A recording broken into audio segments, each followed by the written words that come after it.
ഇനി ഏകദേശം 5 ബില്യൺ വർഷങ്ങൾക്കുള്ളിൽ നമ്മുടെ സൂര്യൻ മരിക്കും. സൂര്യന് പ്രായമാകും തോറും അത് കൂടുതൽ തിളക്കമുള്ളതാകുന്നു. കൂടാതെ ചൂടും കൂടുന്നു. ഏകദേശം 500 ദശലക്ഷം വർഷങ്ങൾക്ക് ശേഷം സൂര്യൻ നമ്മുടെ ഭൂമിയെ വീണ്ടെടുക്കാൻ കഴിയാത്ത വണ്ണം ചൂടാക്കുന്നു. നമ്മുടെ ഭൂമിയെ അതിന്റെ വിനാശകരമായിട്ടുള്ള മരണത്തിൽ നിന്ന് രക്ഷിക്കാൻ എന്തെങ്കിലും മാർഗമുണ്ടോ? തീർച്ചയായും ഉണ്ട്. വ്യാഴത്തിന്റെ ഭ്രമണപഥത്തിൽ നിന്ന് ഊർജം മോഷ്ടിച്ച് ഭൂമിക്ക് നൽകാൻ കഴിയും. 4 ബില്യൺ വർഷത്തിലേറെയായി ഭൂമി അതിന്റെ ഭ്രമണപഥത്തിൽ സ്ഥിരത പുലർത്തുന്നു. പക്ഷേ അതൊരു അപകടകരമായിട്ടുള്ള ജനനത്തെ അഭിമുഖീകരിച്ചു. ആദ്യകാല സൗരയൂഥം ഡസൻ കണക്കിന് പ്ലാനറ്റിസിമൽസ് എന്ന് വിളിക്കപ്പെടുന്ന ഖരവസ്തുക്കളാൽ നിറഞ്ഞിരുന്നു. ഇവയിൽ നിന്നാണ് പിന്നീട് ഗ്രഹങ്ങൾ ഉണ്ടായത്. ആ അരാജകത്വത്തിന്റെ കാലഘട്ടത്തിൽ ഈ ഗ്രഹങ്ങൾ തമ്മിൽ കൂട്ടിയിടിക്കുകയും പരസ്പരം അടുത്തു വരികയും ചെയ്തു. വാതക ഭീമന്മാരുടെ ഗുരുത്വാകർഷണം ഡസൻ കണക്കിന് ഗ്രഹങ്ങളെ ഗ്രഹവ്യവസ്ഥയിൽ നിന്ന് തന്നെ പുറത്താക്കി. അവയിൽ 8 മാത്രമേ അതിജീവിച്ചിട്ടുള്ളൂ. ബാക്കിയുള്ളവ ഒന്നുകിൽ സൂര്യനിലേക്ക് തകർന്നു വീണിട്ടുണ്ടാകാം, അല്ലെങ്കിൽ നക്ഷത്രാന്തര ബഹിരാകാശത്തേക്ക് പുറന്തള്ളപ്പെട്ടിട്ടുണ്ടാകാം. എല്ലാ ദിവസവും സൂര്യൻ ചൂടും വെളിച്ചവും തരുന്നു. അതിന്റെ കോർ ഭാഗത്തെ ഹൈഡ്രജന്റെ സംയോജനത്തിൽ നിന്ന് ഹീലിയം ഉൽപ്പാദിപ്പിക്കുന്നു. ഏകദേശം 500 ദശലക്ഷം വർഷങ്ങൾക്കുള്ളിൽ സൂര്യൻ വളരെ ചൂടാകും. ഭൂമിയിലെ സമുദ്രങ്ങൾ ബാഷ്പീകരിക്കപ്പെടും. പ്ലേറ്റ് ടെക്ടോണിക് നിലയ്ക്കും. അന്തരീക്ഷത്തിൽ വളരെയധികം കാർബൺ ഡൈ ഓക്സൈഡ് അടിഞ്ഞുകൂടും. അങ്ങനെ നമ്മുടെ ഗ്രഹം ശുക്രനെ പോലെ കാണപ്പെടും. നമ്മെ രക്ഷിക്കാൻ നമ്മുടെ യുവ സൗരയൂഥം അന്ന് ശീലിച്ച തരത്തിലുള്ള ഗുരുത്വാകർഷണ ഗെയിമുകൾ നമുക്കിവിടെ ആവശ്യമായിട്ട് വരും. ഫോർ എക്സാമ്പിൾ, നിങ്ങളൊരു റെയിൽവേ ട്രാക്കിൽ നിൽക്കുകയാണ് എന്ന് സങ്കല്പിക്കുക. ഒരു ട്രെയിൻ പോകുന്നുണ്ട്, നിങ്ങളും അതിൻ്റെ കൂടെ ഓടുന്നുണ്ട്. ആ ട്രെയിനിന്റെ വേഗത ഒരിക്കലും നിങ്ങൾക്ക് ലഭിക്കുകയില്ല. ഇനി ട്രെയിനിന്റെ വേഗത കൈവരിക്കാൻ നിങ്ങൾ ആഗ്രഹിച്ചാലും നിങ്ങൾക്കത് നേടാൻ സാധിക്കുകയില്ല. അതിനു പകരം നിങ്ങളുടെ കയ്യിൽ ഒരു ബോൾ ഉണ്ടെങ്കിൽ ആ ബോൾ ട്രെയിനിലേക്ക് എറിഞ്ഞാൽ ആ ബോൾ ട്രെയിനിൽ തട്ടി നിങ്ങൾ എറിഞ്ഞതിനേക്കാൾ വേഗത്തിൽ അത് നിങ്ങളിലേക്ക് വരും.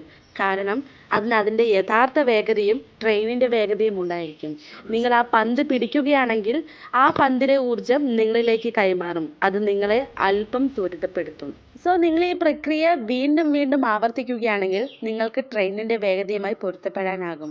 ഭൂമിയെ രക്ഷിക്കണമെങ്കിൽ നാം അതിന്റെ ഭ്രമണപഥം ഉയർത്തണം. എപ്പോഴും ചൂടായ സൂര്യനിൽ നിന്ന് അതിനെ സുരക്ഷിതമായി അകറ്റി നിർത്തണം. ഭൂമിയുടെ ഭ്രമണപഥം ഉയർത്തുന്നതിന് ധാരാളം ഊർജം ആവശ്യമായി വരും.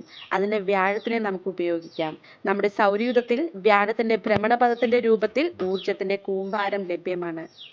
ആ ട്രെയിനിന്റെ അനലോജി ഇവിടെ പ്രയോഗിക്കുകയാണെങ്കിൽ നിങ്ങൾ ഒരു കല്ലെടുത്ത് വ്യാഴത്തിലേക്ക് എറിയുക.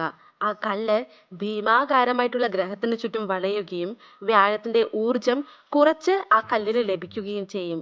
ദെൻ അത് ഭൂമിയിലേക്ക് മടങ്ങും. ആ പാറയുടെ കുറച്ച് എനർജി നമ്മുടെ ഗ്രഹത്തിനും അങ്ങനെ ലഭിക്കും.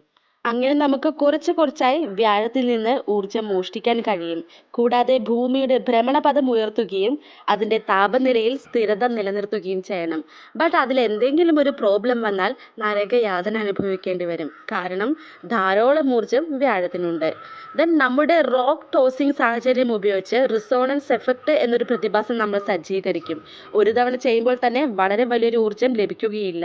എന്നാൽ കാലാകാലങ്ങളിൽ ചെറിയ ചെറിയ ഊർജങ്ങൾ ലഭിക്കുകയും ക്രമേണ അത് ശക്തിപ്പെടുകയും ചെയ്യും. ഈ ഒരു സമയത്ത് നമ്മൾ ശ്രദ്ധിച്ചില്ലെങ്കിൽ സൗരയൂഥത്തിൽ നിന്ന് പുറത്തു കടക്കാൻ ആവശ്യമായ ഊർജം ചിലപ്പോൾ ഭൂമിക്ക് കൈവരും.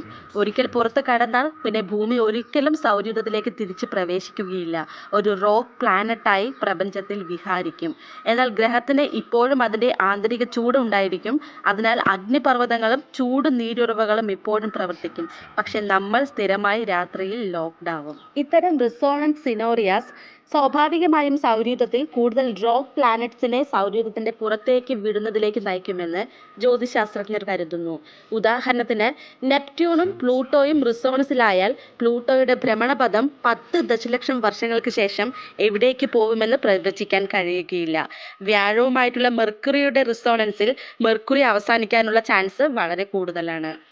മാത്രവുമല്ല അടുത്ത ബില്യൺ വർഷങ്ങളിൽ അത് സൗരയൂഥത്തിൽ നിന്ന് പുറത്തു പോകാനുള്ള ഒരു ചെറിയ സാധ്യതയുമുണ്ട്.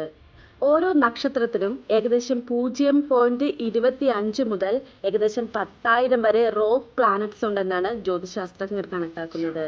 അവയെല്ലാം നക്ഷത്രാന്തര ബഹിരാകാശത്തൂടെ ഒഴുകുന്നു. ആ സംഖ്യ വളരെ വിശാലമാണ്.